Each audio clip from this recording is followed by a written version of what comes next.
Hello everyone and welcome to the next entry of the Andy Warhol diary in the old Razzle Dazzle. This is your pal Mubbo. And today we are going to be looking at Friday, December 24th, 1976.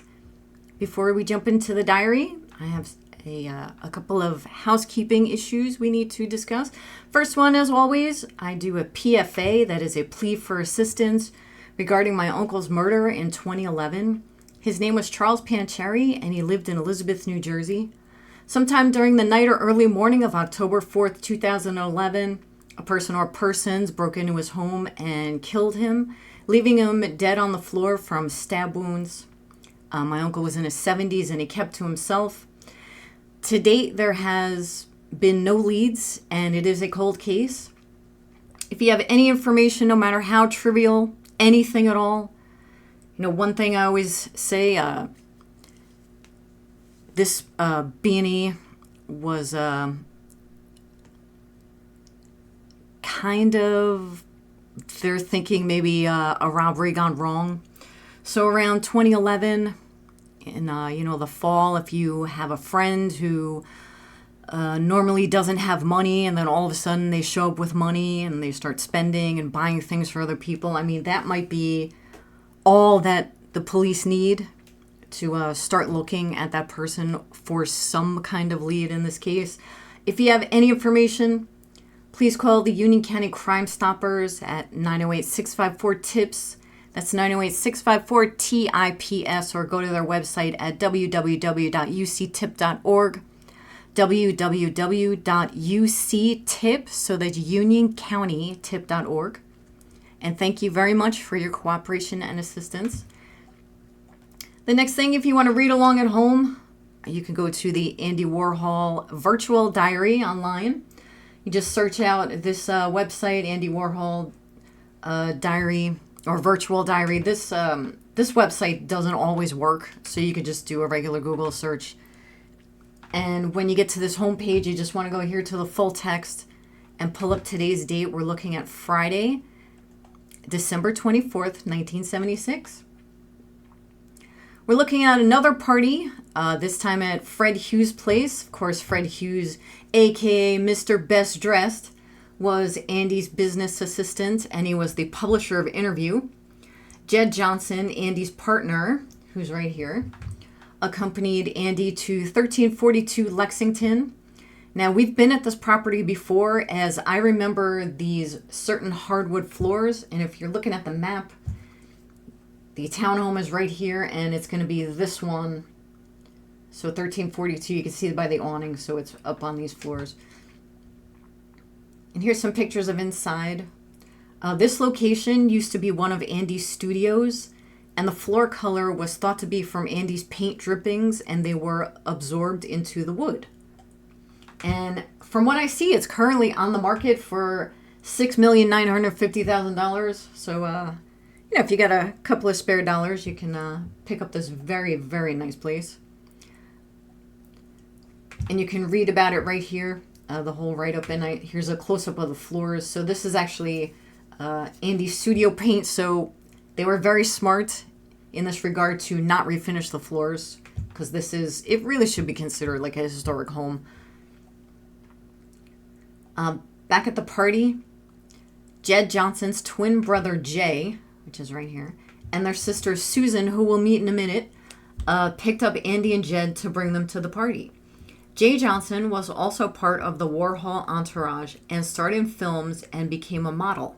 After Jed's death in 1996, and if you remember, Jed Johnson died in plane crash in TWA Flight 800, when his plane exploded off the coast of Long Island. Upon Jed's death, Jay became president of Jed Johnson Associates and co-founded a textile firm called Jed Johnson Home, and that is still in operation. Now, I went to the website here, and it looks like they just sell a bunch of textiles. There's no like ready to buy anything like furniture or furnishings. It looks like just a bunch of fabric, if you wanted to use that.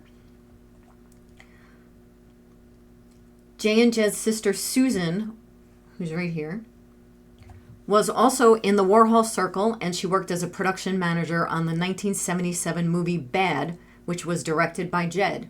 Susan also remains connected to Jed's design business.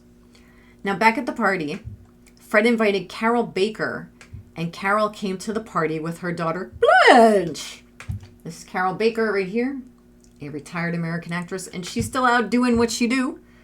She was born in 1931 and still kicking around. Carroll got her start in commercials and then moved on to her major screen role in Giant, aka Il Gigante, in 1956 in a supporting role alongside Elizabeth Taylor and Rock Hudson. Carroll's daughter, Blanche, who's right here, is best known to me for playing Molly Ringwald's sister Ginny in 16 Candles. Ginny was the young lady getting married in the movie. As of this video, Blanche is a senior faculty member at New York Film Academy. She teaches in both the acting and musical theater departments. Andy notes that Blanche is indeed a beauty, and this would have been around the time that Andy knew her in the 70s down here. And Andy also noticed how much weight she lost, as Andy often does. Blanche would have been around 20 years old in 1976, celebrating her 20th birthday only a few days prior to this party. Also at the party was one of Andy's Italian art dealers, Luciano Anselmino. Anselmino had a lengthy association with visual artist Man Ray. But despite this, Anselmino remained an obscure figure and he was not very well known.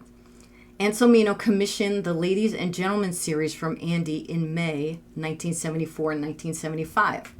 Now, Anselmino was found in his bathtub in 1979, either from an accident or an overdose.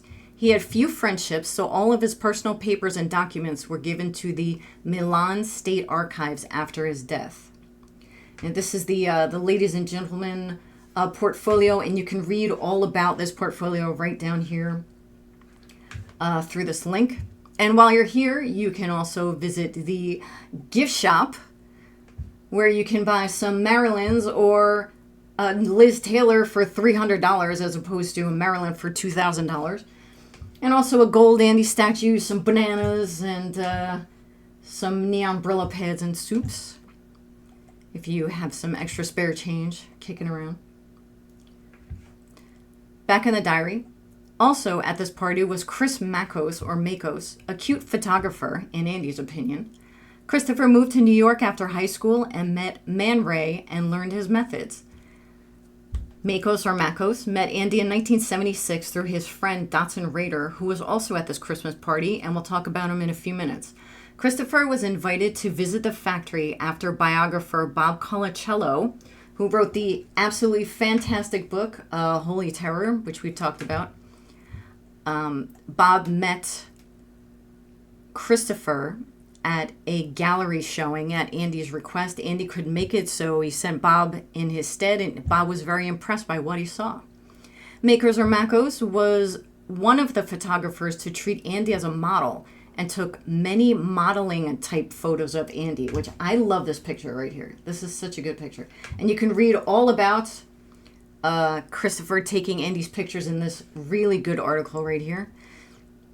As for Dotson Rader, he is an author and a playwright, and he wrote 4 novels and 3 works of nonfiction, as well as the play about Tennessee Williams called God Looked Away, starring Al Pacino. Tennessee was the author of A Streetcar Named Desire and A Cat on a Hot Tin Roof, and we've talked about Tennessee before, as I remember noting that his cause of death was the result of choking on a plastic cap that was used for nasal spray or eye drops.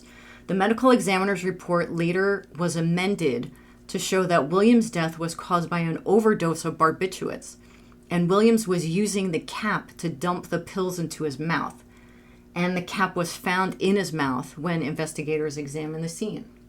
And here are some of Tennessee Williams' other books. And in an unintentional callback, the motion picture Baby Doll, written by Tennessee Williams, starred our very own Carroll Baker from Il Gigante a few slides back. Back in the diary, The assistant editor of Interview was also at the gathering. His name is Robert Hayes. He was responsible for interviewing celebrities and managing the editorial operations of the magazine. He passed away from AIDS in 1984 at the age of 32.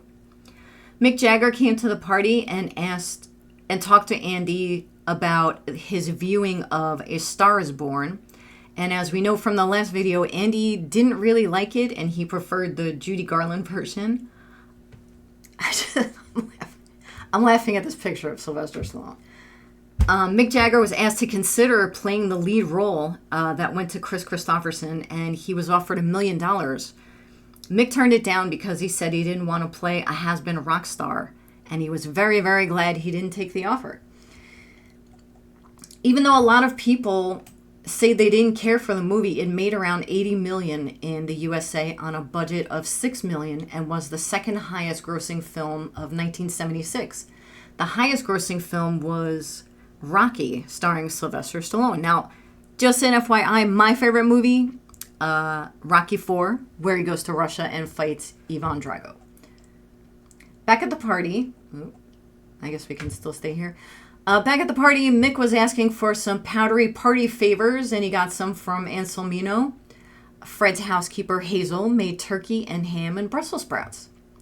Andy mentioned that Paloma Picasso and her entourage were there, Paloma being the youngest daughter of artist Pablo Picasso. She is noted as being one of the most stylish women in the world, and multiple designers have inducted her into the International Best Dressed Hall of Fame list. And I believe I put that, yep, there's a link right there. You can read the entire list of all the nominees right here in Wikipedia. She was also a jewelry designer for Tiffany, and in the 1980s, Paloma created the Paloma perfume for L'Oreal because you're worth it. Now, Walmart and Macy's apparently carries the perfume with greatly varying opinions on it. This one-star review from Walmart expressed disappointment that what they carried was actually eau de parfum and not perfume.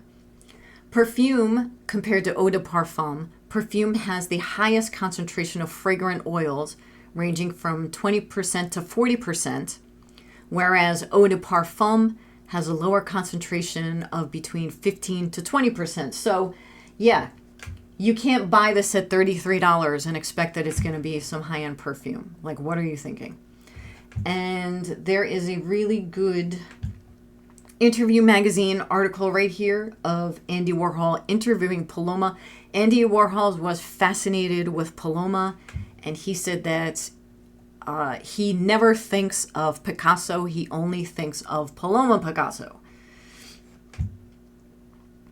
And you can also read here about Paloma being the 70s it girl and her work with Yves Saint Laurent. After the party, they went downtown to Fernando Sanchez's, which I thought was a restaurant. Fernando was a leading clothing designer whose fashions were sold at Saks Fifth Avenue, Neiman Marcus, and in specialty stores across the USA. He was known for treating intimate apparel as versatile outerwear.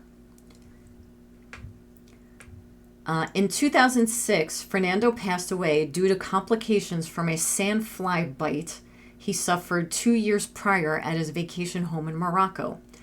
This fly was carrying leishmaniasis, and the complications caused Fernando to go into cardiac arrest. And if you want to read about leishmaniasis and all the fun that is to be had with that, you can head right here to Wikipedia.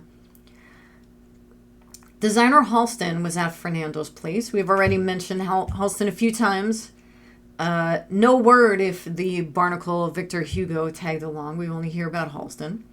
And Kenny J. Lane and Andre Leon Talley were also at this party. Kenny J. Lane was a jewelry designer. You might know him better as Kenneth J. Lane. And he was one of the subjects of Andy's screen test in 1966. Kenneth represented high fashion. Kenneth had a talent of making costume jewelry based on high-end pieces. These pieces were sought after by celebrities as they could have the feel of expensive jewelry while leaving their real jewels at home. Even today, celebrities like Lady Gaga, Rhianna, Miley Cyrus, and Katy Perry, Madonna, and Sarah Jessica Parker have worn Kenneth's pieces. As for Andre Leontali, Andre was an American journalist, creative director, and director-at-large of Vogue magazine. He also served on the judging panel for America's Next Top Model from Cycle 14 to Cycle 17. Andy also mentions that there's a new, really rich English kid in town named Nick Scott who has no money. An AI search returned results of a person named Nick Scott as being a hard-partying British socialite who was found in the Halston and Warhol circles. I could not locate any pictures of Nick Scott, but at this party, at the after party at Fernando's place, there was a mock auction that took place with Nick offering his body to the highest bidder. Kenneth J. Lane offered $35 and Maxime de la Falaise offered $36. Maxime, we've talked about a few times now. She was a model and underground movie actress. During World War II, she was a code breaker with the WRAF, that's the Women's Royal Air Force, and she was let go due to her developing kleptomania. And here's a nice article about Maxime and some pictures. And that's all that happened at this day in the Warhol Diary. We're going to take a quick look at this day in history. On December 24th, 1976, Loring Air Force Base near Caribou, Maine, announced that it would start ramping down personnel and cutting back staff by 83%. The locals would be losing about $45 million in military and civilian payroll, and the mayor stated that he was very shocked at this announcement. Among some interesting things to happen at the base over the course of its operation included a concert by Fish, and it was also mentioned in the 1983 movie War Games in being one of the first 3 targets to be destroyed in the simulated strike by the Soviets. And there was also a well-documented UFO sighting in 1975, which you can read about right here. And that's going to do it for this day in the Warhol Diary. Thank you very much for giving this channel a chance. And if you're here, if you made it this far, I really appreciate you. Till next time, we'll be looking at Christmas Day, 1976. Thanks for watching. MUBBO.